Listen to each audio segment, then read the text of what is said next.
நெய் மீன் குழம்பு எப்படி செய்கிறதுன்னு பார்க்கலாம்.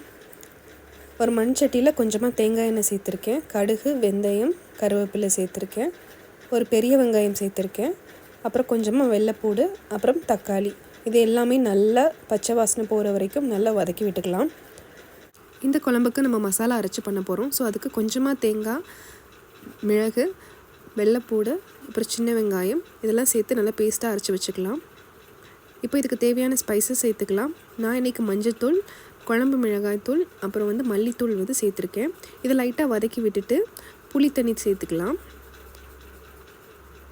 அதை நல்லா கொதித்ததுக்கப்புறம் நம்ம அரைச்சி வச்சுருக்கிற மசாலாவையும் சேர்த்துக்கலாம். இதெல்லாம் நல்லா பச்சை வாசனை போகிற வரைக்கும் நல்லா கொதிக்க விடணும். ஒரு 10 to 15 மினிட்ஸ் கொதித்ததுக்கப்புறம் நம்ம தேவையான அளவு உப்பு சேர்த்துட்டு அப்புறமா மீன் சேர்த்துக்கலாம்.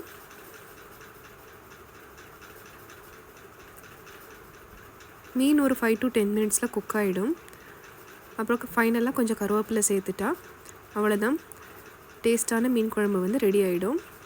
இதை நீங்களும் ட்ரை பண்ணி பார்த்துட்டு எப்படி இருக்குன்னு சொல்லுங்கள். நாளைக்கு பார்க்கலாம். பாய்.